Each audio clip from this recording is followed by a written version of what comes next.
Buenos días a todos y todas. Vamos a dar inicio al evento de inauguración de este seminario. Me voy a permitir leer brevemente, no son muchas páginas, para no perderme en la disquisición, digamos, ¿no? Buenos días. Agradezco a todos y todas su presencia en este 16º Seminario Nacional de Docomomo México.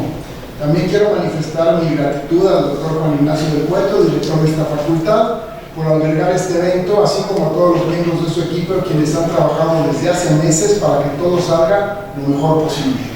Celebro también al profesorado y alumnado que aquí se encuentra, esperando que la conferencia, las ponencias y las presentaciones de libros sean de interés para sus actividades docentes o sencillamente para su disfrute intelectual. También saludo a los colegas docomomeros, valga el neologismo, que nos acompañan, varios de ellos provenientes de otros estados del país. Saludo a quienes escucharán en el futuro, cuando en las próximas semanas se suba el evento a la plataforma de ConectaFA, dado que el comité permanente tomó la decisión de que este seminario fuera realizado estrictamente presencial. Estamos convencidos de la importancia de escucharnos y vernos físicamente, estrechar nuestras manos, reconocer nuestras sonrisas, palmearnos en los hombros, conocer nuevos colegas y deambular juntos por los espacios escolares de esta extraordinaria ciudad universitaria. La virtualidad remota es una gran herramienta, pero no debemos dejar que sustituya la presencialidad humana. Este seminario celebra una ocasión especial, pues en este 2024 festejamos los 20 años de fundación del capítulo mexicano de Docomomo. Fue el 24 de septiembre de 2004 cuando en Nueva York, durante la 8ª Conferencia Internacional, fue aprobada la representación mexicana. Era la culminación de 2 años de intenso trabajo previo, cuando a iniciativa de Sara Topperson y Luis Noel se integró el expediente de la candidatura mexicana. Nunca dejaré de agradecerles a ambas el haberme invitado a tan históricas reuniones preliminares en Sierra Mazatlán, así como también su liderazgo durante sus respectivas presidencias. Éramos entonces tan solo 10 miembros fundadores, 7 de los cuales aún seguimos perteneciendo, pero sobre todo trabajando por el capítulo mexicano, pues ante todo somos un grupo que trabaja individual y colectivamente.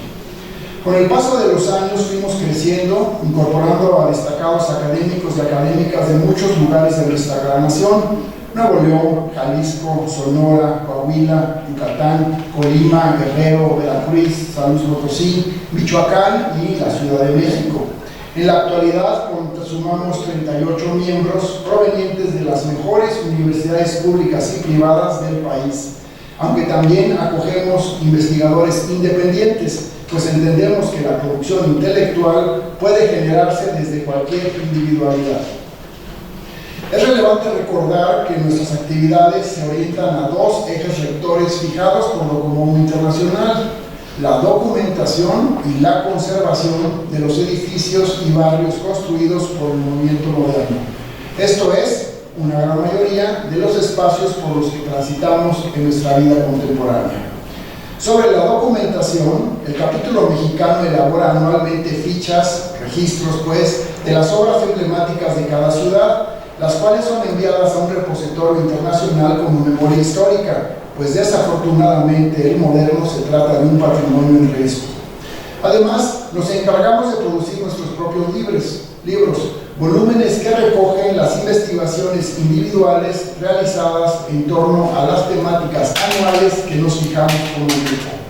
En ocasiones editamos los libros en solitario, pero en otros casos lo hacemos en coedición con las entidades universitarias que nos han acogido. Varios de ellos podrán ser adquiridos allá arriba durante los recesos para incrementar su biblioteca.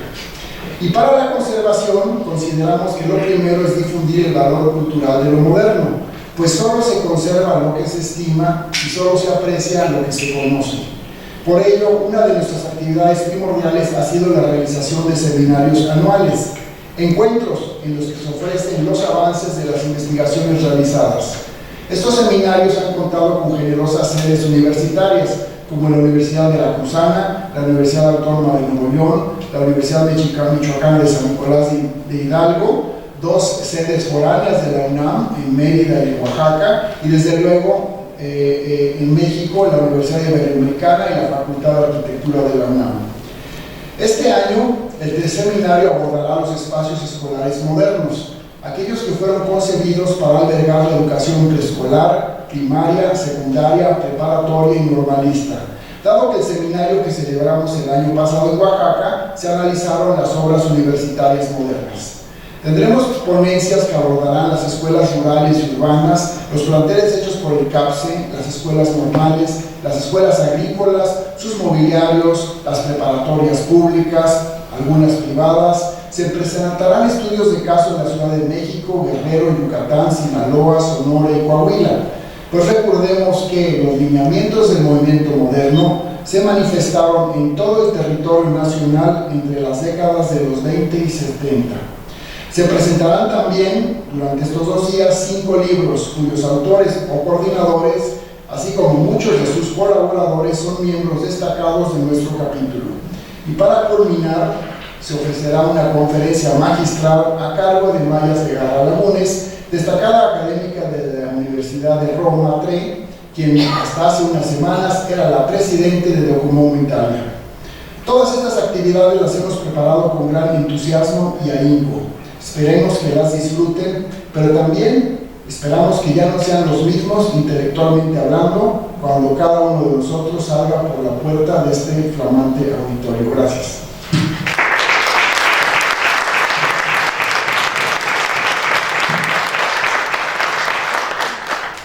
Hola, muy buenos días a todas y todos. Un gusto recibirlas y recibirlos aquí en el auditorio del Museo Universitario de Ciencias y Arte, el MUCA. Hace 2 años y medio más o menos estamos reiniciando las actividades de la facultad después de la pandemia, precisamente aquí en este auditorio, cuando inauguramos la Cátedra Extraordinaria de Federico Mariscal 2022, que fue ocupada por Alberto González Pozo, uno de los miembros fundadores de Docomomo México. Sorprendente que hayan pasado 20 años de que se fundó. Yo no participé en la fundación, me incorporé más tarde, coincidió con mi estancia como profesor visitante en la Universidad de Puerto Rico. Estuve 1 año y medio fuera de México. Cuando regresé me invitaron a incorporarme y obviamente pues debo llevar unos 17 años en Docomomo. He participado en varios de los seminarios, tristemente en los últimos no he podido, pero siempre es muy grato verlas y verlos, reencontrarnos. Y cuando Iván me habló de la idea de hacer aquí en la Facultad de Arquitectura y en la Ciudad Universitaria este nuevo seminario de Docomomo México, me pareció una idea extraordinaria, porque además estamos conmemorando los 70 años de la ocupación, de que se empezó a vivir la ciudad universitaria, porque si bien se inauguró el 20 de noviembre de 1952, en realidad se empezó a ocupar, aunque hubo diferentes actividades, particularmente en 1953, pero empezaron a funcionar las escuelas en 1954. Y la primera que funcionó, digamos, de manera completa, o sea que se vinieron los 5 años, todos los alumnos de San Carlos vinieron de bloque. Hubo otras escuelas que empezaron a traer a sus alumnos de los primeros años. Hace 2 meses, en marzo, le hicimos un homenaje a la generación 1954, aquellos que poblaron por primera vez nuestras aulas. Uno de ellos sigue dando clases aquí, el queridísimo maestro Eduardo Sá, y él se encargó de localizar a sus compañeros de generación con los que ya tenía comunicación a través de WhatsApp y estas maravillas. Estuvieron aquí 25 25 egresados y egresadas de esa generación, y fue muy emotivo. Entonces, pues esa idea de que Docomomo haga su seminario anual este año tan señalado, pues es para nosotros un gusto.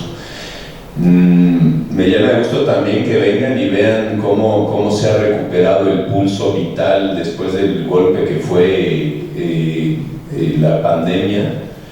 Estamos muy contentos, estamos llenos de actividades. Anteayer inauguramos la exposición de Silvia Segarra, aquí presente.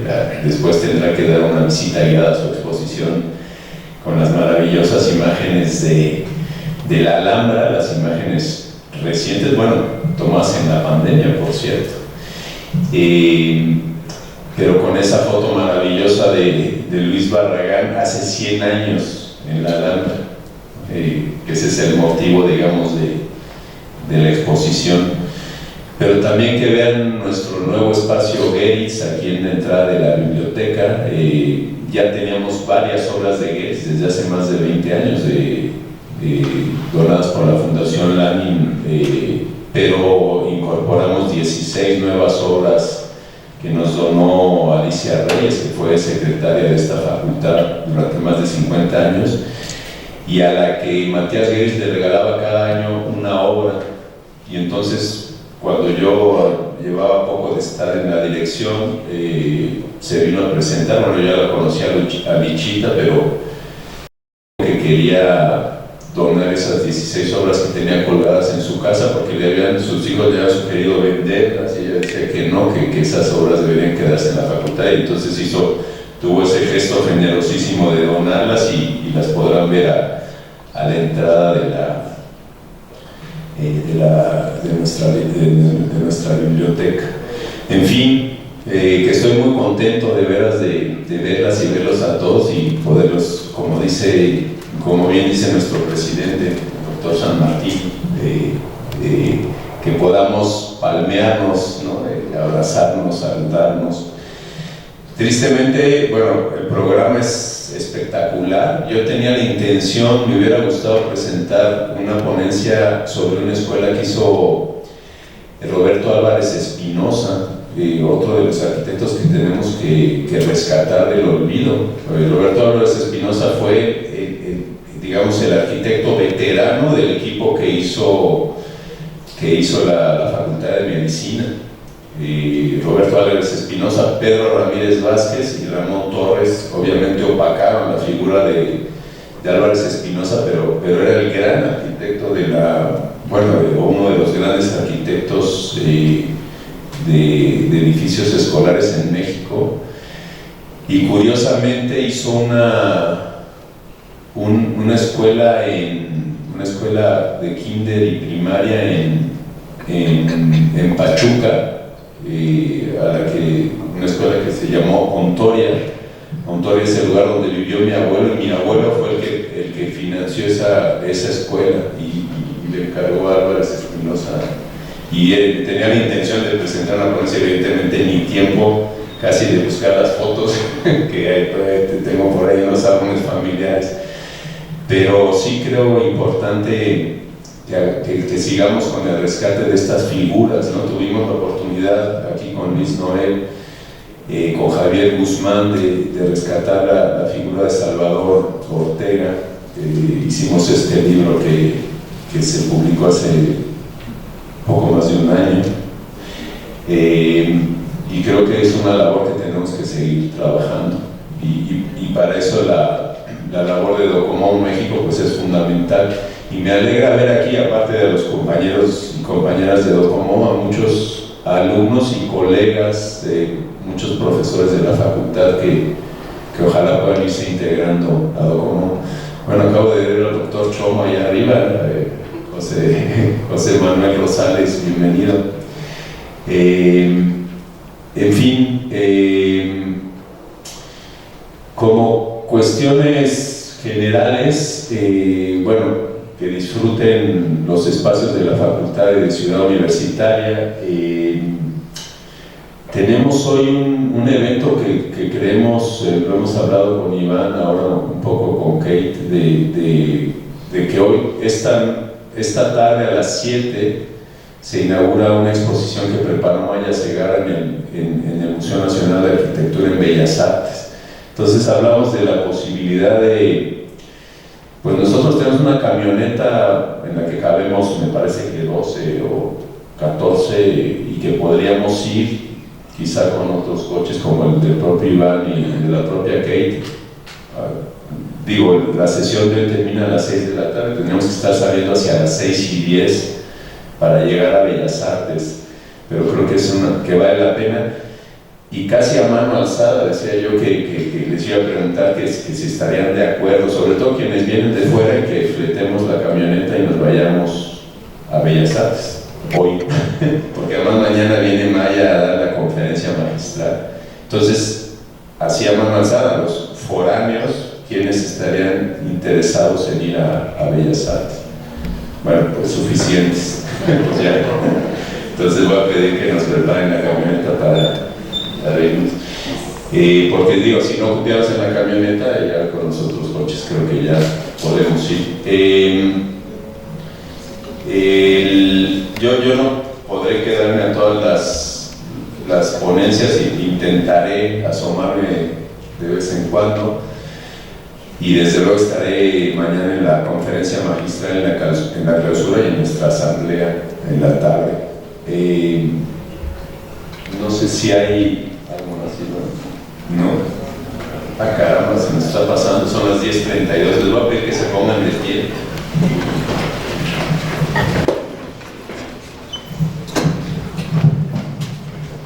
Bueno, siendo las 10:32 de esta mañana del 30 de mayo de 2024, aquí en la Facultad de Arquitectura de la Universidad Nacional Autónoma de México, declaramos formalmente inaugurado este 16º seminario de Docomomo México.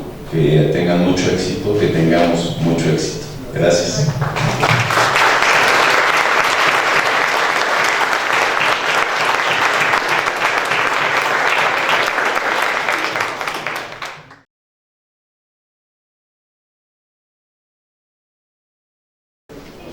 Bueno, pues muy buenos días, es un gusto enorme estar aquí, y como bien dijo Iván y Vino, pues no hay como los eventos presenciales para estrecharnos, para conversar, para convivir de una manera que, pues si bien es fantástica para muchos casos, la computadora no nos deja.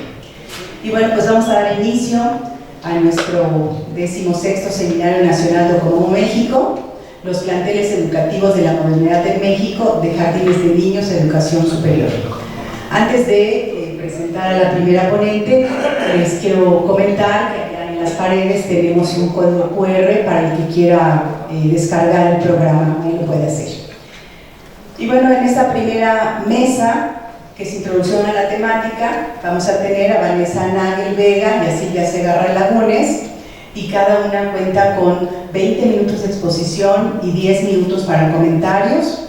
Y bueno, pues yo aquí ya tengo mi tarjeta, cuando falten 5 minutos pues les aviso, ¿no? Y bueno, sin más, le damos la bienvenida a Vanessa Nagel Vega, quien nos hablará de revisitando los logros de la estandarización, el aula Casa Rural Mexicana y su impacto en publicaciones periódicas de arquitectura.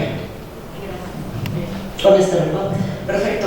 Bueno, muchísimas gracias. Es de verdad un honor estar aquí. Estoy súper contenta de saludarlos a todos, de conocerlos a muchos, de ver caras nuevas también, de ver estudiantes también sobre todo. Entonces, bueno, pues voy a dar inicio con este tema, con esta temática que nos trae aquí hoy a los miembros de Docomomo México. Pero bueno, por supuesto, antes de empezar a hablar de la industrialización o de la estandarización o de la prefabricación, que es el tema central que voy a tratar, por supuesto, no podemos dejar de mencionar nunca la Revolución Mexicana y sobre todo lo que surge de esta revolución, evidentemente los programas modernos y también la respuesta a demandas sociales que hay en México en el siglo XX, a principios del siglo XX, uno de ellos, uno de los más importantes, por supuesto, el de la educación, y lo que yo voy a tratar aquí más es la educación rural. Con esta imagen, bueno, quiero introducir evidentemente a la maestra rural y al maestro rural también, y el hecho de, no solo es la imagen que nos dice mucho, sino el hecho del campo, el hecho de, ojo, no hay todavía una iglesia, un edificio, esto va a venir después. Es una maestra que está alfabetizando a niños, a jóvenes, adultos mayores en el campo mexicano, obviamente una litografía de Diego Rivera basada en sus famosos murales de la Secretaría de Educación Pública. El dato duro para también empezar a hablar de esto: después de la revolución el 78% del país era analfabeto, es impresionante, y el 70% vivía en el campo, y estos son los entornos a los que van llegando estos maestros rurales, y que permanecen no en los años 20, 30, sino 40, 50 y 60 también todavía, ¿no? Estos paisajes rurales. ¿Qué otra cosa nos interesa? El hecho de que primero hay esta consolidación del maestro rural, esta ideología de la revolución que llega a todos los poblados con el maestro. Ya después vienen las escuelas, que es lo que yo voy a tratar un poquito también, y por supuesto una imagen que también daría para una charla completa, ¿no?, por toda su simbología, la educación nacionalista, ¿no? No solo es el hecho de la educación, la alfabetización, sino también el hecho de la nación que va llegando precisamente a cada lugar del país. Muy rápidamente, esto no es el campo, esto es la ciudad. Breves antecedentes que creo que son fundamentales. La Secretaría de Educación Pública, 1932, el programa de escuelas públicas dirigido por Juan O'Gorman, aquí uno de los muchos casos de escuela primaria en la colonia Progar. ¿Qué me interesa destacar de esta imagen? Sobre todo, no los temas todavía de prefabricación, sino de estandarización y de modulación, que es muy importante para empezar a hablar del tema que voy a desarrollar un poco más tarde. A esta arquitectura se le llamó este funcionalismo radical, ¿no?, por obvias razones, por su austeridad. Y también para empezar a introducir el tema que a mí me ocupa, que es el de las publicaciones, bueno, un libro muy conocido de New Architecture in Mexico, de Esther Bourne, publicado en 1937, que dio a conocer, entre otras cosas, por supuesto, las escuelas de Juan O'Gorman, en este caso la Escuela Técnica Industrial en la colonia Centro. Además de edificios maravillosos que a lo mejor muchos de ustedes conocen, ubican, algunos los habrán visto, los más jóvenes habrán visto esta imagen a lo mejor en algunas revistas. No solo, como digo, se necesitaban estos edificios, sino la formación de maestros. Esta es la Escuela Nacional de Maestros, un edificio maravilloso, mutilado desafortunadamente, de Mario Pani, ahí en San Cosme, que también, hablando un poco de revistas, por supuesto, que fue publicado en las revistas extranjeras. Y aquí quiero decir otra cosa muy rápidamente.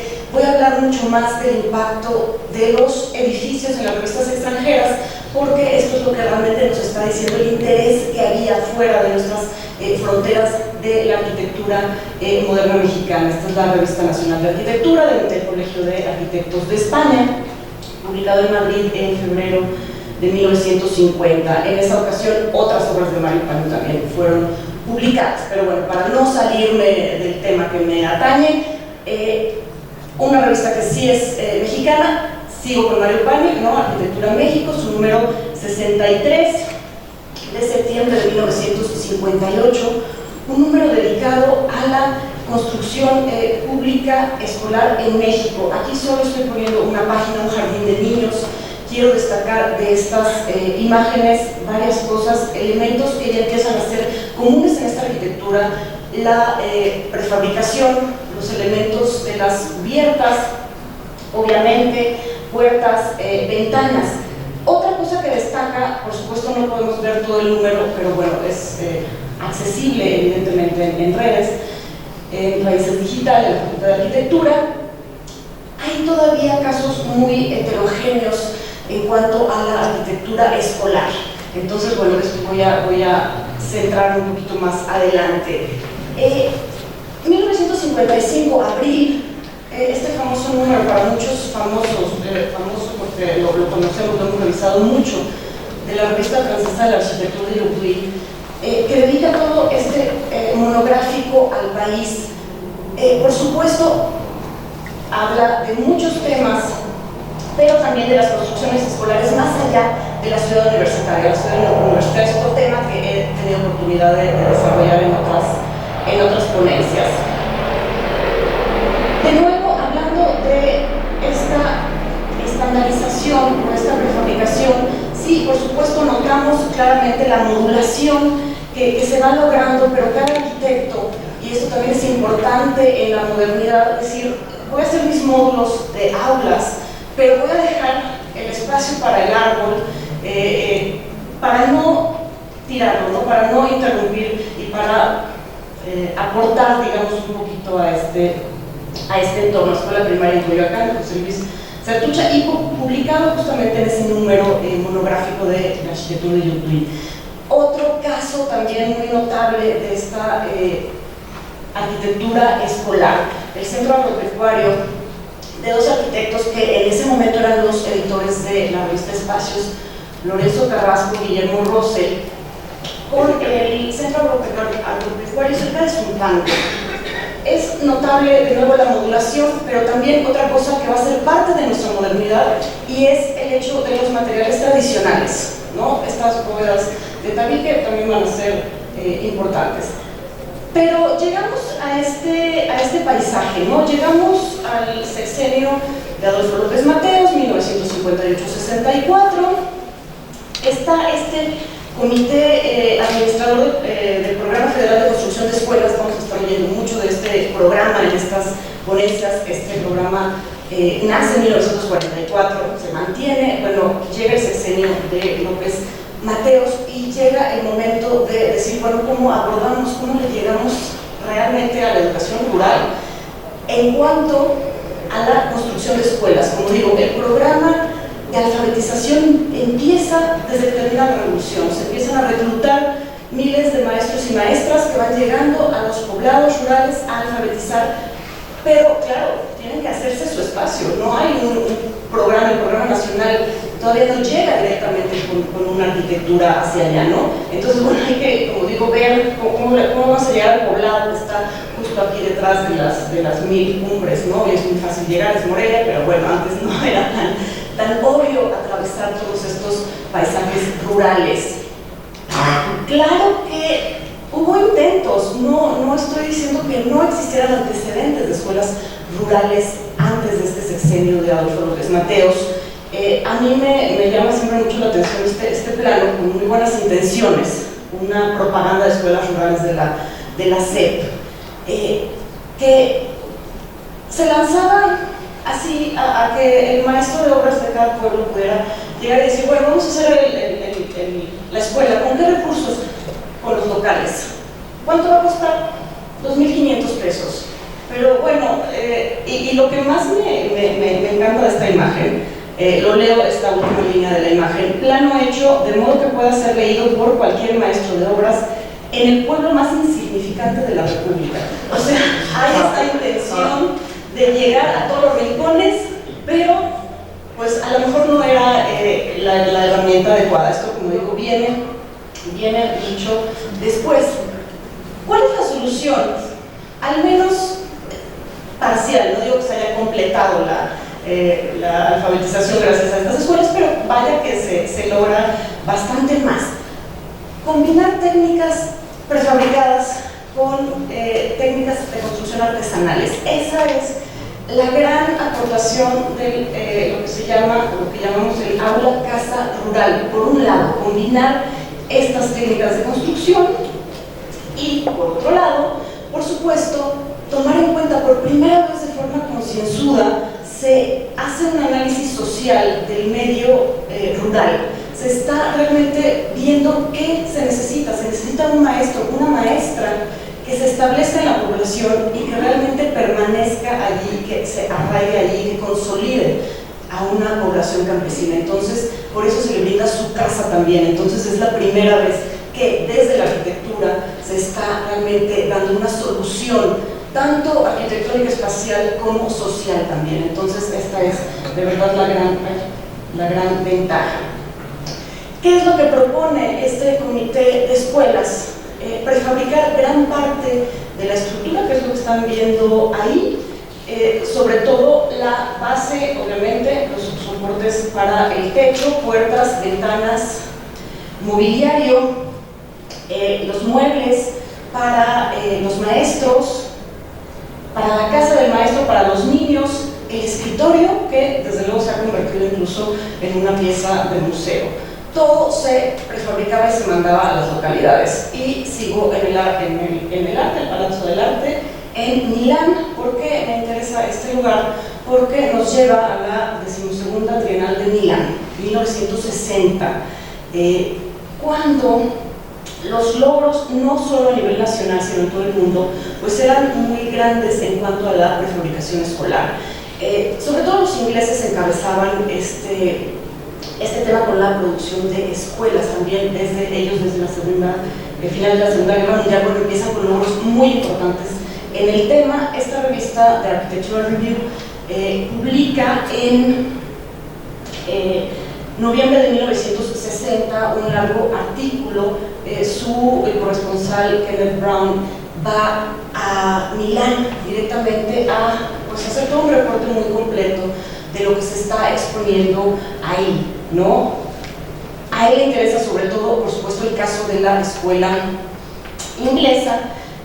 Otra revista de Londres, Architectural Design, en agosto de 1960, se centra mucho más en el tema propuesto por la Trienal, que eran las escuelas prefabricadas. En este caso sí, esta reseña completa sí se menciona, se ponen fotos justamente del Pabellón de México. Este es el inglés, a ellos les dieron todo un espacio muy amplio afuera del Palazzo del Arte para construir su escuela, y a México le dan una esquinita como en curva, pero bueno, como se las arreglan para montar allá una parte de esta escuela rural, ¿no? Con todas las ventajas que tenía esta prefabricación. Entonces, bueno, estas son las fotos de la Trienal de Milán, incluso los fotomurales con el campo mexicano, que sitúan realmente muy bien el sentido de estas construcciones.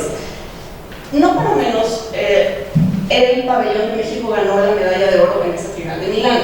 A partir de ahí, Domus, que es esta revista italiana editada por Gio Ponti en diciembre de 1960, en este número, saca un artículo completo, ahora sí destinado a la difusión, al menos en Italia, de esta escuela rural y de todos estos logros que tuvo y que estaba teniendo, obviamente, a nivel nacional. Incluso la escuela, en otro número de Domus, unos meses más tarde, a principios de 1961, se da esta pequeña noticia de que la escuela rural que se había construido en la Trienal, en el Palazzo del Arte, es reconstruida en Sicilia. Entonces, bueno, esto es también darle continuidad a ciertas noticias.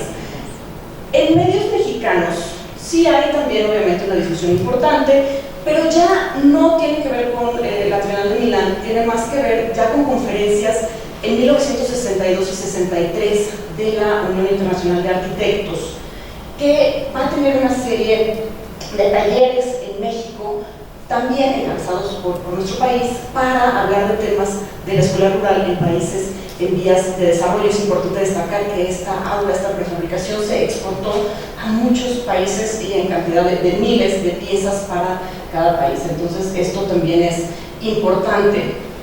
Arquitectura México, en sus números 77 y 78, va a publicar justamente estas noticias, y de nuevo vuelvo como a este impacto internacional, porque estos talleres a los que vino mucha gente de muchos países, después replican estas noticias y estas reuniones. Por ejemplo, aquí en la revista del Royal Institute of British Architects, con esta gran reseña de este reporte o de este informe sobre lo que había pasado en México, lo que se había discutido, qué se estaba haciendo, qué se estaba proponiendo a nivel internacional, obviamente.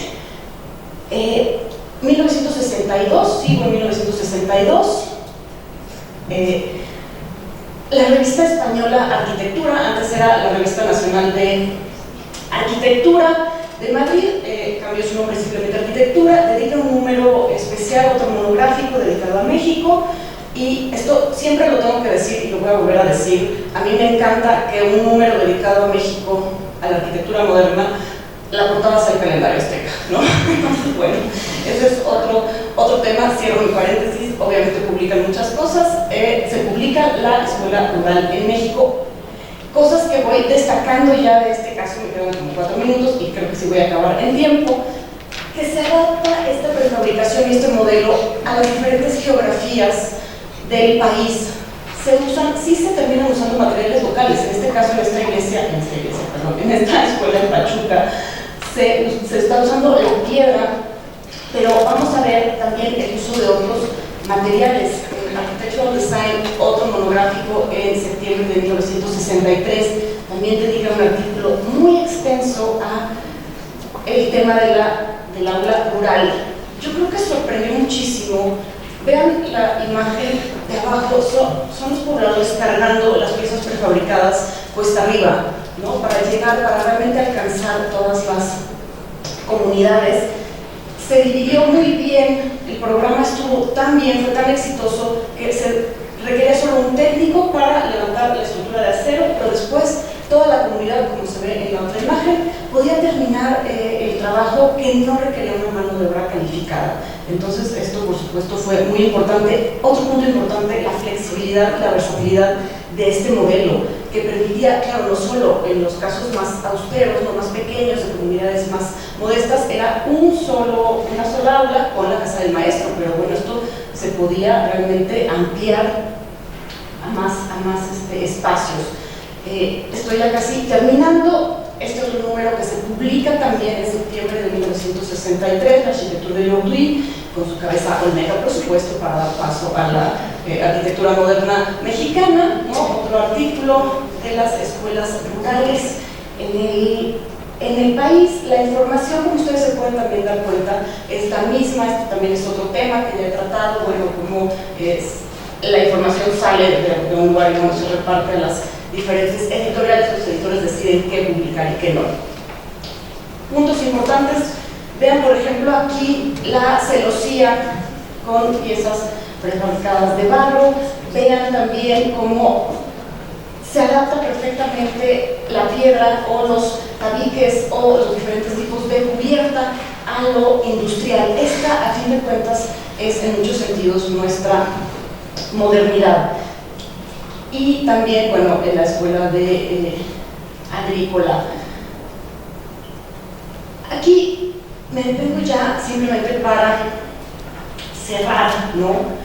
Y para recapitular un poco yo creo que en lo que fueron los éxitos de esta escuela con casa, que se dedicó al campo, ¿no? Primero, una solución mixta que obviamente permitió la adaptación a muchos entornos, a muchos lugares, y que permitió también que los pobladores tuvieran esa participación en la construcción de las escuelas. Ellos ya estaban preparados, a ellos no tuvo que llegar y decírseles, tienen que ayudar a hacer su escuela. Ellos tenían décadas participando en la construcción de sus escuelas, pero bueno, esto es una parte importante también, como digo, de esta modernidad. Y por último, también considerar, ¿no?, esta arquitectura que les acabo de mostrar muy rápidamente, pues no es algo que solo tenemos aquí en este seminario, en estas aulas académicas o en estos entornos académicos, en las revistas o en los libros, ¿no? Es algo que, por supuesto, como ustedes pueden ver, este es el caso de Concitlán, en Jalisco, una pequeña localidad cerca del lago de Chapala. Este es un patrimonio importante que sigue siendo parte fundamental de numerosas comunidades mexicanas, ¿no?, que se beneficiaron de los alcances de nuestra modernidad.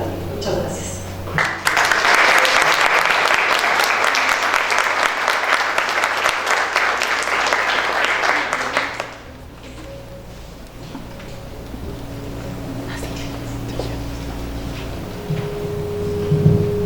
Pues muchas gracias por respetar el tiempo, excelente. Tenemos 10 minutos para alguna intervención, comentario.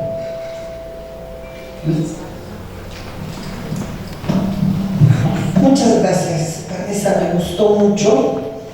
Sé que esto lo vas a escribir. Entonces, no sé si esto que te voy a decir pueda agregarse. Una parte es el que Pedro Ramírez Vázquez, esta internacionalización que comienza sobre todo aquí en Milán, se acerca a la Unión Internacional de Arquitectos y él lleva el grupo de la UIA de educación, creo que se llama. Entonces, eso es lo que hace también que pueda tener contacto y se pueda seguir publicando esto por todos lados. La otra cosa, chécalo en publicaciones pasadas de Docomomo, yo hablé sobre el aula Casa Rural y dos arquitectos ingenieros del Poli, Manuel Teja y Juan Becerra, que fueron los que hicieron los cálculos para toda la parte metálica y lo produjeron en su fábrica de casa. Entonces, para que le eches un ojo, porque esa es la visión del otro lado del que hace la talacha para que sea posible hacer estas cosas. Pero me parece muy bien, creo que el aula Casa Rural da para muchísimo. Ya que está aquí Laureana, recordemos que se cruzó en un momento dado por ahí en una de las biografías de Ruth Rivera. Se dice que Ruth Rivera participó y sale en una lista, realmente no hizo nada, pero bueno, hay mucho todavía que hacer. Qué bueno que lo haces, gracias. Gracias, Luis, por tu comentario. Lourdes. Vanessa, muchas felicidades, como siempre. Una gran aportación. Te voy a hacer una pregunta incómoda porque lo he leído por aquí, lo he leído por allá y no sé qué decirle a mis alumnos. Es el momento. ¿Sabemos cuántas se hicieron? Fíjate que exactamente no he encontrado el dato. No aparece. Yo lo sigo buscando y lo seguiré buscando para esta publicación. O sea, yo encuentro cuántas se hacían, se llevaban hechas en tal año, pero no quiere decir que se habían hecho solo esas, o cuántas se habían exportado. En el 62 se habían instalado ya en diferentes pueblos 5.500, más o menos, y se calculaba que en 11 años, a partir de 1959, se iban a hacer 2.000 al año. Pero eso son las expectativas de lo que está en lo publicado. Pero no seguimos, no te puedo responder, o sea, son los datos duros que tengo, pero no lo sé, a lo mejor Luis. Yo no lo sé, porque además siempre lo que dice Ramírez Vázquez hay que tomarlo con pincitas, pero él en un currículum que me dio dice que más de 35,000, ahí lo dejo. Gracias por el dato, lo voy a calcular, no suena descabellado para lo que estaban produciendo en la época. Bueno. ¿Qué tal, Vanessa? Muy bien, felicidades. Bueno, acá preguntaron la cantidad, yo te preguntaría el impacto y la persistencia de este modelo de aula escuela rural.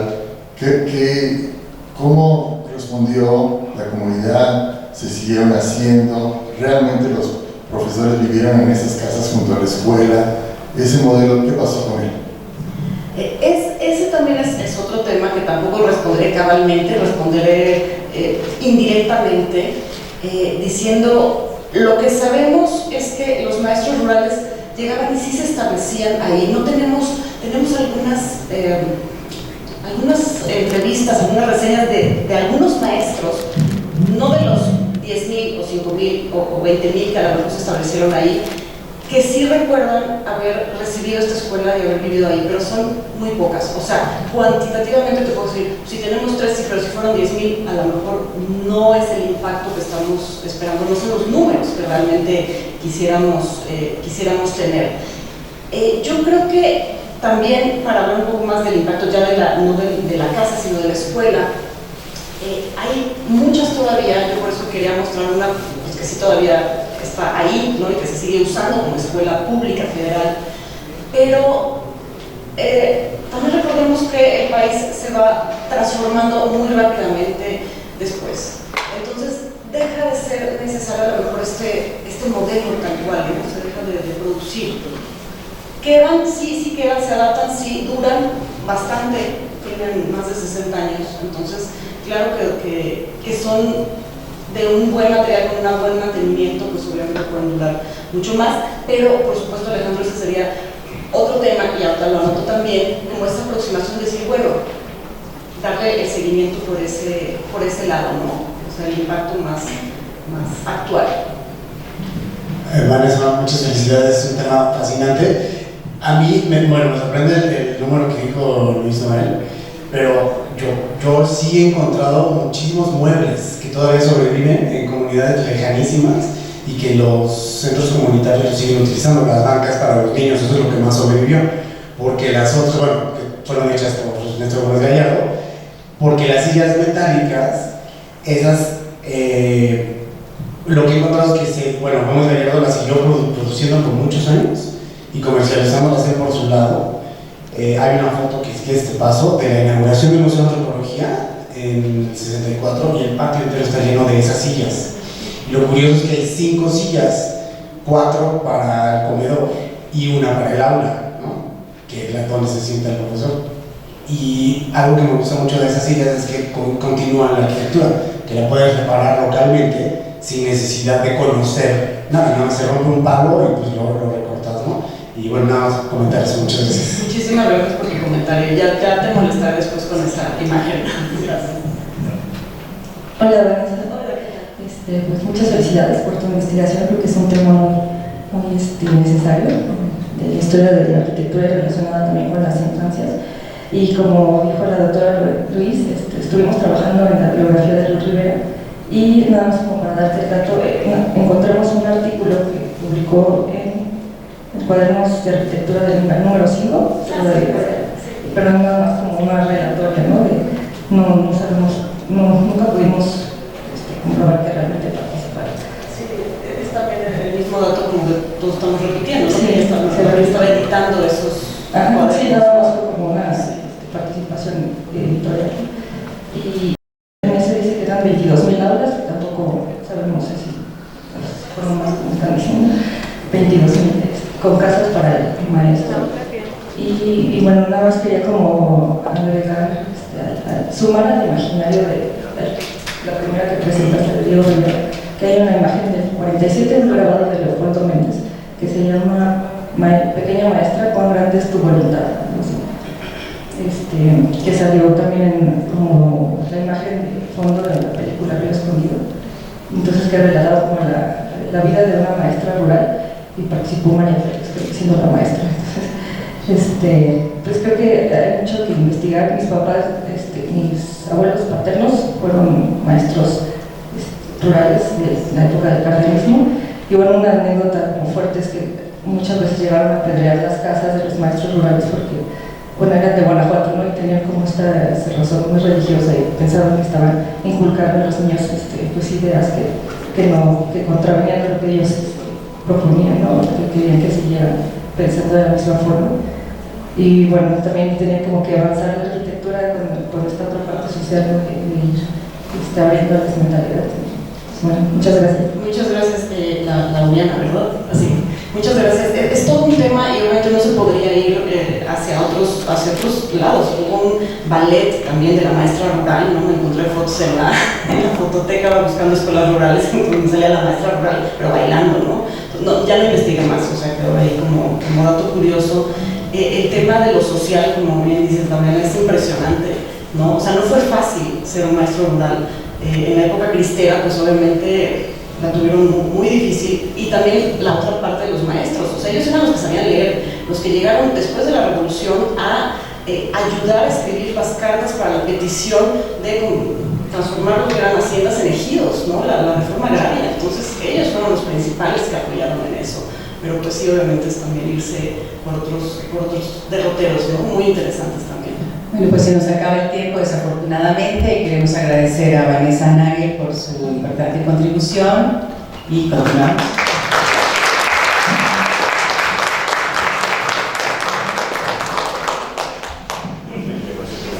Bienvenida Silvia Segarra Lagunes, quien nos hablará de mobiliario interior y exterior en las escuelas públicas durante el periodo posrevolucionario. Muchas gracias a todos. La verdad es que también estoy muy contenta de estar. No había podido estar en los últimos, por lo menos no presencialmente, en los últimos seminarios. Me alegra muchísimo estar aquí. Me siento muy afortunada, muy honrada de que hayan aceptado el tema que he propuesto. Y también me parece fantástico estar en la introducción porque es un tema que tiene, lo que he preparado tiene mucho más que ver con el ambiente físico de las escuelas y todo lo que se había ido creando, todo lo que se había ido consolidando desde los años de la Revolución, incluso antes, desde el siglo XIX, no voy a decir de tanto, no se preocupen, pero todo lo que se venía consolidando para finalmente terminar ya en la prefabricación, en la producción en serie, de la que hablaba Vanessa, que ha puesto ya sobre la mesa algunos temas sobre eso. No solamente me interesa hablar del mobiliario en el interior de las aulas, y evidentemente tampoco puedo hablar de todos los elementos de mobiliario que hay dentro y fuera de las aulas, simplemente podré dar algunas pinceladas de esto por temas de tiempo, pero también de los espacios abiertos y del mobiliario o de las instalaciones externas en los patios, en los jardines y en los exteriores de las escuelas, dentro obviamente del mismo recinto escolar, que tuvieron muchísima importancia porque estaban muy relacionadas con varios temas que estaban en ese momento muy patentes y con mucho interés, entre otros el esparcimiento, el aire libre, el aire puro, el disfrute, la recreación, el deporte y otros muchos temas que estaban relacionados también en el desarrollo urbano, es decir, que las escuelas se desarrollan como un pequeño hábitat dentro de una planificación mucho más amplia de hábitat urbano con muchas de esas características.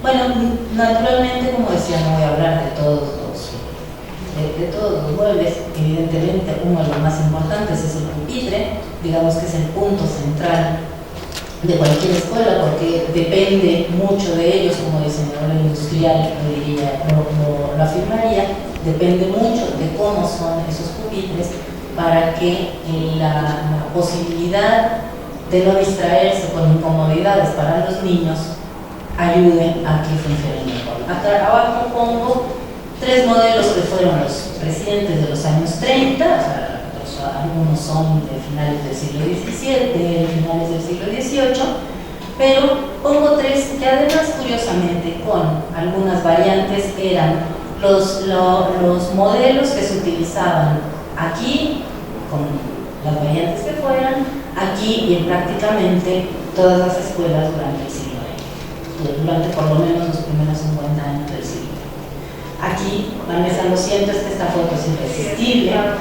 es verdaderamente preciosa, y quiero empezar por hablar de cuáles son los antecedentes. Hablamos del mobiliario industrial, pero en realidad la dotación de mobiliario en serie que fuera más o menos parecido no llega hasta los años 50. Antes de esto hubo diferentes formas de crear el mobiliario y una de las primeras formas fue la propuesta por Vasconcelos cuando fue secretario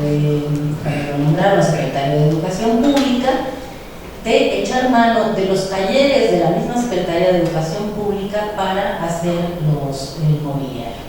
Esto lo dice muy brevemente en El Desastre, en algunas otras reflexiones que hace. Lo dice desafortunadamente, no mucho, porque una cuestión que también quiero recalcar es que se habla mucho de las escuelas, se habla mucho de la estructura, se habla de la ventilación, de la iluminación, de los materiales, y de mobiliario se habla poco o nada. Se menciona mucho que había talleres de mobiliario, que fabricantes de mobiliario que no se sabe quiénes eran, o por lo menos por ahora sí se sabe, por supuesto que se sabe, pero que es información que es muy difícil de encontrar. Se menciona que se hacía el mobiliario ergonómico y tal, pero no se sabe qué era eso ni a qué se referían con ese mobiliario ergonómico. Y entonces es muy importante recalcar que una buena parte del mobiliario de las escuelas se echaba mano de los talleres locales para hacer sobre modelos establecidos, esto por supuesto antes del pupitre de la casa rural, para sobre modelos preestablecidos desarrollar más o menos el mobiliario de las aulas. Y fundamentalmente se utilizaban los pupitres como el que hemos visto y mesas con sillas. También dependía mucho de la edad de los niños. Aquí un poquito más adelante vamos a ver algunas cosas. Bueno, pues les pongo algunas imágenes que son verdaderamente fantásticas. Estas son tomadas de fotogramas de documentales de por ahí de los años 30, 40 y cómo precisamente eso que decía Vasconcelos, que en las escuelas donde les enseñaban a los estudiantes algunos oficios también los ponían a trabajar en el mobiliario por la propia escuela. Y aquí es una escuela en donde son las mujeres, es una escuela de mujeres que están pintando los, desafortunadamente es un fotograma, no se ve muy bien, donde están pintando el mobiliario, las mesas de la escuela en pleno patio. Algunos otros ejemplos, como bien comentaba Vanessa, y bueno, bien sabemos, había en ese momento estudiantes y escuelas de todas las edades, y de hecho en la mayoría de las escuelas había en una misma aula, y sobre todo en el ambiente rural, en una misma aula, alumnos de todos los grados. Pero hay una cuestión importante, y es que mucho de lo que de la modulación venía de la modulación propuesta en el siglo XX, no en México, sino en general, para las aulas escolares, para el acondicionamiento de las aulas, tenía que ver con la construcción con este reglamento que salió en Francia en el año 80, en 1880, en el cual se planteaban una serie de características para las aulas, con un vano entero de iluminación natural, o sea, de ventanales. Proponían que en los muros ciegos se hiciera una línea de ventanas altas de manera que hubiera circulación cruzada, y proponían además que cada alumno tenía que gozar de 1,5 metros de área de área libre. Todo esto venía por los temas de las infecciones, del higienismo, bueno, hay muchas cosas de las que no voy a hablar, pero tenía mucho que ver con eso. Mucho de esto lo tomó en cuenta O'Gorman cuando Bassols le encarga hacer algunos proyectos de escuelas y establece un módulo en el cual baja un poco la distancia o el área que recibe cada estudiante, un módulo de 3 metros, de 3x3, que es el módulo con el cual desarrolla o pretende desarrollar las modulaciones, y el espacio de los estudiantes se reduce a 1 metro por 1 metro, porque además había, como bien se ha dicho, una fortísima explosión de estudiantes que iba colapsando y saturando rápidamente todas las escuelas. Y este es un interior precisamente ya de la distribución con este tipo de mobiliario, que era el mobiliario más antiguo y más común de las escuelas en la historia, que por cierto, a excepción de la silla paleta de Gómez Gallardo, pues poco ha cambiado.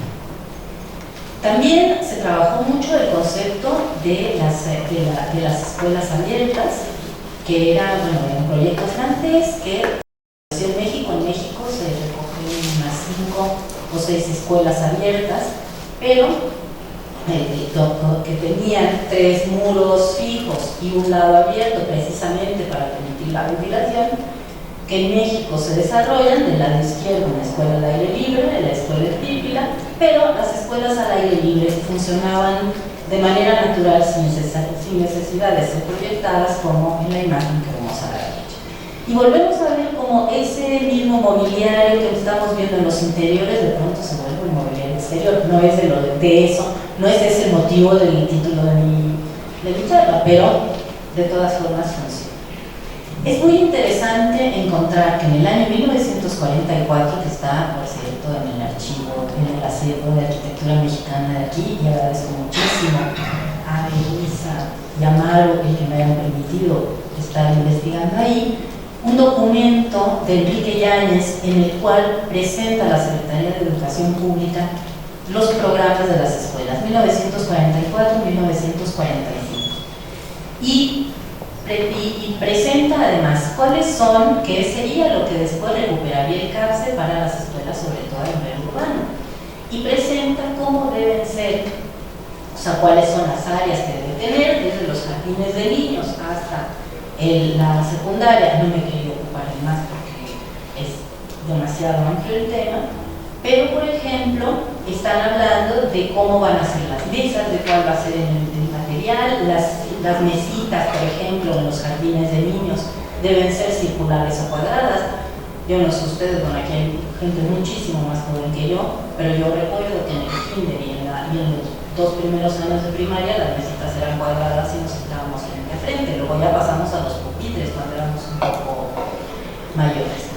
Y luego, hablando del jardín de juegos, de áreas en las que se puede hacer ejercicio, y desde luego un punto muy importante en todas las escuelas públicas, bueno, en ese momento en todos los jardines de niños, en las escuelas preescolares, el tema de un huertito y una especie de granjita de animalitos domésticos, de animalitos de granja, para que los niños tuvieran ese contacto.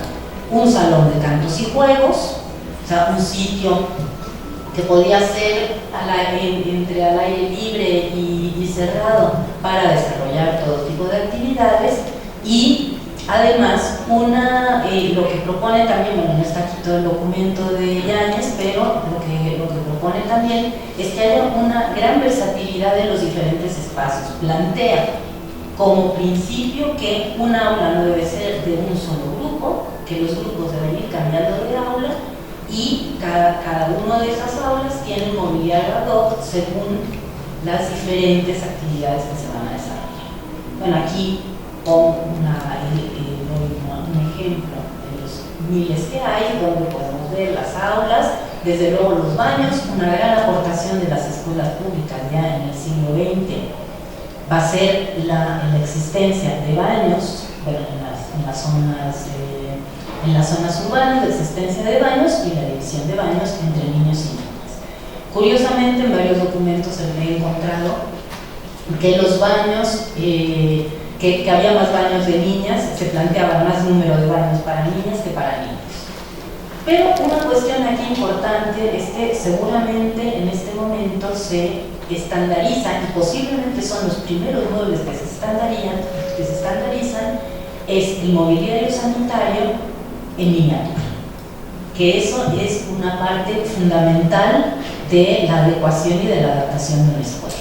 Es decir, por primera vez empezamos a ver mingitorios y inodoros en miniatura para que los niños puedan ir, y eso sí se fabrica industrialmente, es decir, gana mucho antes terreno el mobiliario sanitario y el mobiliario más funcional que por ejemplo los pupitres que se siguen haciendo artesanalmente. No me quiero atrasar, pongo aquí algunos patios, algunas de estas fotos archiconocidas porque están en las revistas que todos conocemos, otras un poco menos, pero da igual. Y de la misma manera hace este análisis, y además hay una anotación de Enrique Yáñez en ese expediente de la Acervo de Arquitectura Mexicana, que dice que el señor fulanito, director de escuelas, lo ha aprobado. Es decir, que este programa que plantea Yáñez fue el aprobado para, seguramente, las primeras acciones que se estaban haciendo. Este es el que corresponde a la primaria. Hay una cosa muy importante también en primaria, y eso lo plantea también Gómez Gallardo después en su mobiliario para escuelas, son los tamaños de los niños. No es lo mismo un niño de 5 años o de 6 años que entra a la primaria que un niño de casi 12 o de 12 que está saliendo de la escuela. Los comedores infantiles, las cocinas para que los niños coman, y los talleres que muchas veces son talleres al aire libre precisamente para propiciar la ventilación. No tienen por qué ser el taller de carpintería o de encuadernación, no tiene por qué estar en un espacio cerrado, se puede poner en un espacio abierto, propicia la ventilación y de paso pues, evita problemas respiratorios y de otro tipo. Siempre pensando en esas normas higiénicas de que estamos hablando del reciclaje. Y luego, por supuesto, las áreas de esparcimiento, con juegos, con arenero, bueno, yo lo llamaba siempre tanque de arena, bueno, con arenero, con jardines, con árboles, con banquitos, para que los niños tuvieran esparcimiento desde pequeños y hicieran ejercicio físico, que era uno de los puntos fundamentales de todas las normas educativas de la época. Y volvemos a ver pupitres de siempre o las mesas de siempre. Vemos cómo son muy variopintos, si vemos el detalle, la finura de los acabados y todo, son muy variopintos porque depende de dónde se hacen, quién los hace y con qué carpinteros cuentan, con quiénes cuentan, y a saber si eran carpinteros, a lo mejor eran los mismos pobladores del lugar que se ponían de carpinteros a ayudar a hacer la escuela, con lo cual es un mobiliario muy variopinto. No existe una estandarización y de hecho la estandarización llega bastante después, llega a finales de los 50. Este es de la secundaria, cada uno con sus diferentes necesidades y sus diferentes áreas. Este es un plano de archivo. Por cierto, el plano anterior que había mostrado son ambos del Archivo Histórico de la Ciudad de México.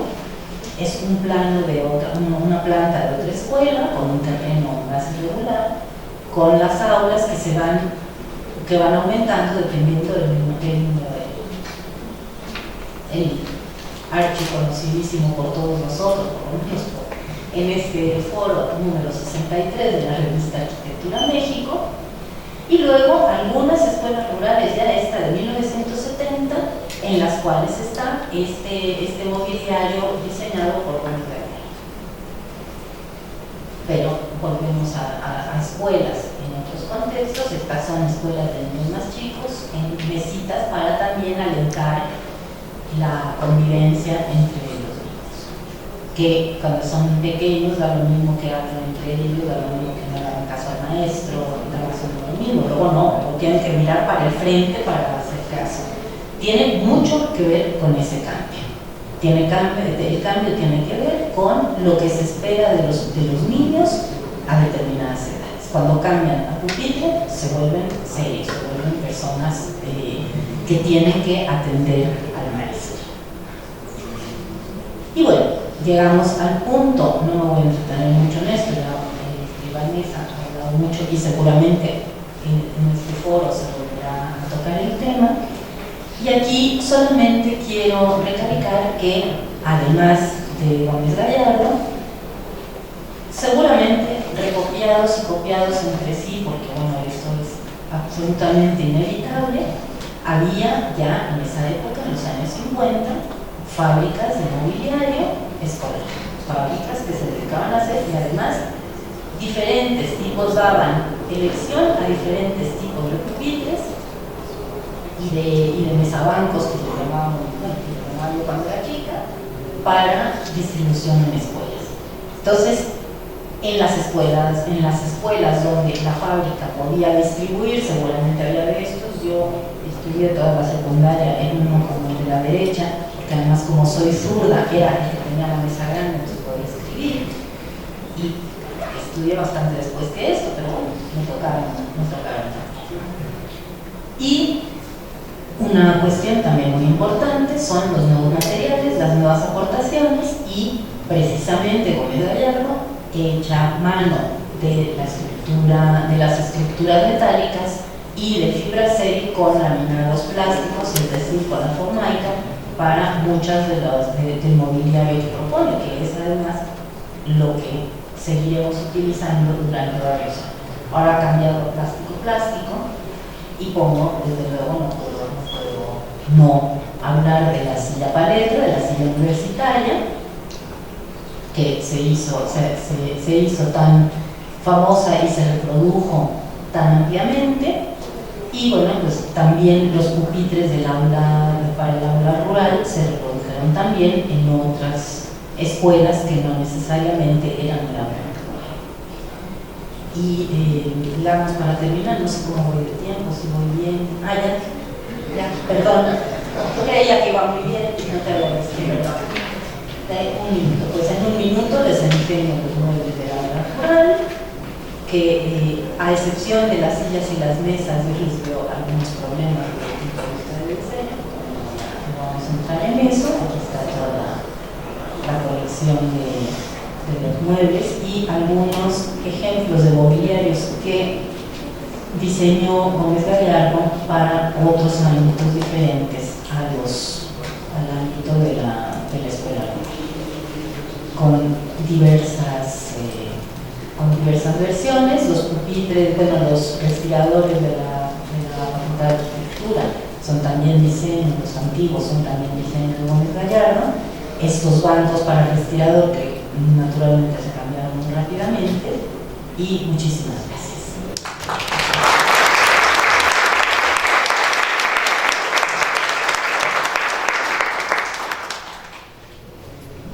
Excelente intervención, y ahora tenemos unos minutos para comentarios o preguntas.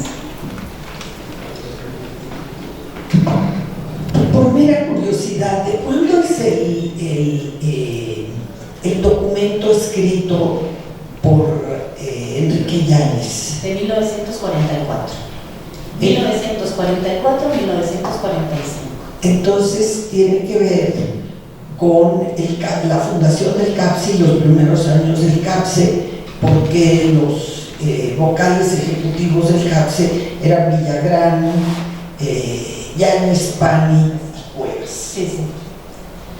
Pero digamos que después, cuando salieron ya cuando empezaron a salir todas las formulaciones de cómo debían ser las escuelas, vemos que hay todas las similitudes del mundo. Me gustó muchísimo encontrar este documento.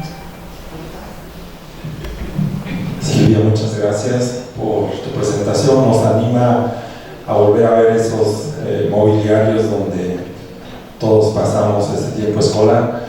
La pregunta que te quisiera hacer es, dado que se ve claramente un antes y después, ¿no?, de estos mobiliarios rurales y urbanos de madera y metálicos, en el caso de los muebles de madera, ¿hubo ya alguna injerencia de algún estudio ergonómico, antropométrico? Porque yo recuerdo haber estado en estos pupitres y los cantos eran agudamente filosos, ¿no?, y generaban estos tropiezos, estas heridas. Entonces, ¿hubo por ahí ya alguna incursión? Porque obviamente en lo industrial ya se ve. Sí, de todas formas es muy curioso y es muy paradójico el tema este de la economía, porque en los documentos aparece ya el estudio económico, no sé qué, pero se comenta que se hacen y que los van a hacer con esas normas, pero no se sabe muy bien qué sucede, no se sabe muy bien qué entendían por economía y en qué se estaba basando. Eso es en lo que estoy buscando, intentando, seguro que algo lo encontrarán antes que yo, porque algo es terrible, terriblemente bueno, pero terrible, pero hay, digamos, indicios de que sí, se planteaban temas económicos.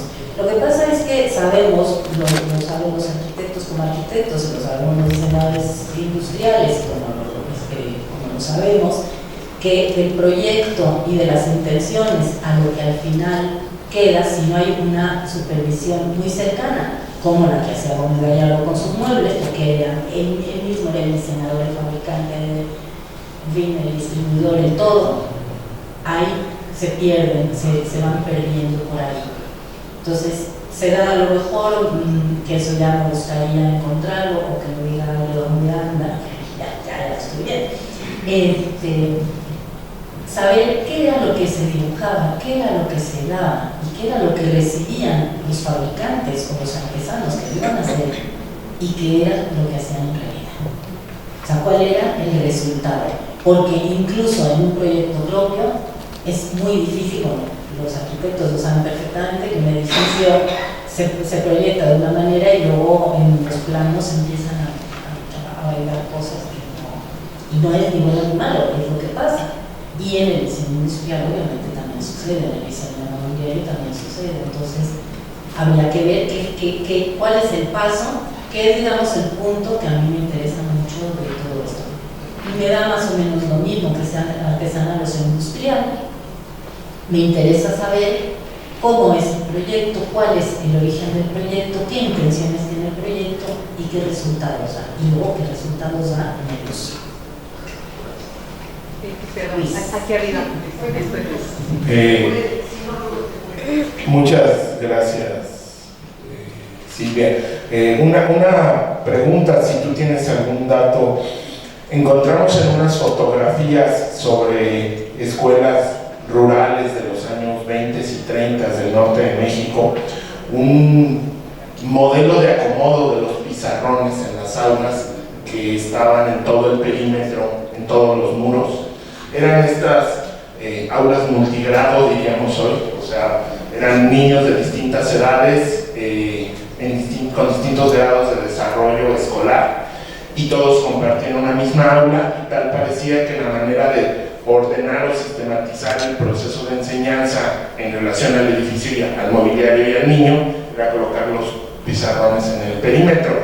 Y uno notaba en las fotos que hemos encontrado, pues como hay secuencias que corresponderían a lo que diríamos primero, segundo, tercero de primaria, y luego cómo se iban moviendo pues la profundidad o la complejidad de esos conocimientos en los pizarrones. Entonces, salones con pizarrones alrededor. Si sabes algo de eso. Gracias. De hecho, sí. De hecho, bueno, no he hablado tampoco de los pizarrones, no he hablado de muchas cosas, pero de hecho, en las propuestas, tanto en esa propuesta del Reglamento francés del 19 como en las propuestas del módulo de O'Gorman, tratan el tema de 3 pizarrones, no solamente porque hay aulas multigrado, sino, por ejemplo, si son niños chicos que están en mesas cuadradas, siempre necesariamente 2 miran de lado y uno lo tiene a la espalda. Y entonces, para que eso se pudiera arreglar y los niños todos tuvieran la misma relación con el espacio del aula, se ponían 3 pizarrones, normalmente eran 3. Y luego había otra cosa también, era un tema que les rompía mucho la cabeza, y era dónde poner las ventanas o qué disposición poner, y por eso casi triunfan a partir de segundo de primaria el pupitre, porque entonces sí pueden organizar perfectamente todo, si no, de la otra manera la iluminación natural daba a algunos les hacía sombra al escribir y al hacer sus actividades, y no podían poner 4 ventanales. Y también eso tiene mucho que ver con la propuesta esta del aula abierta o de la escuela de la libre. Muchas gracias. Tenemos una última participación. Bueno, nada más como una aportación en la memoria del CAPSE, de la memoria 44, 45, 46, que por cierto el editor fue James Meyer, trabajó mucho ahí. Vienen los dibujos de las sillas y las mesas, y viene la silla y dice primero, segundo y la dimensión, tercero, cuarto y la dimensión, quinto y sexto y la dimensión, y lo mismo con las mesas. O sea, había 3 tipos para los niños que iban creciendo. Creo que eso va muy bien en lo que tú estás estudiando. Ese proyecto también, aquí puse un ejemplo, lo que pasa es que ya no los comenté, pero esos proyectos, parte de esos proyectos también son de Gómez Gallardo, y efectivamente él dice, bueno, silla y mesa de 3 a 6. Bueno, el Gómez Gallardo tiene aquí en el acervo, tiene algo muy parecido, tiene sillas de 5 a 7 años, de 7 años a no sé qué, y en fin, y tiene 3 alturas diferentes y 3 alturas diferentes de mesas. Claro, a esa edad los niños crecen, bueno, los niños crecen muchísimo, no a esta edad, los niños crecen. Silvia, yo quería decir que sí, encontré un artículo que creo que del 81 o del 77, no sé si estoy confundido con otro, sobre un estudio que hicieron unos diseñadores industriales encuestaron a los usuarios de la silla con paleta de Gómez Gallardo de la universidad y encuentran que hay quejas porque Gómez Gallardo utilizó manuales de ergonomía europeos y no tomó en cuenta, y comparan con hacen promedio de cuánto mide la pierna y todo eso, y lo promedian, pero paso está divertidísimo. Y también de esos tamaños que mencionas, de la silla con paleta, existió la versión sin paleta para niños también, que esa está en no me acuerdo en qué Arquitectura México, en unas fotos está. Y también el mobiliario ese que se hace juego, ¿no? El que se apila, que también es muy bonito. Gracias, Ana. Sí, después me digas el estudio. Muchas gracias. Pues agradecer muchísimo a Silvia.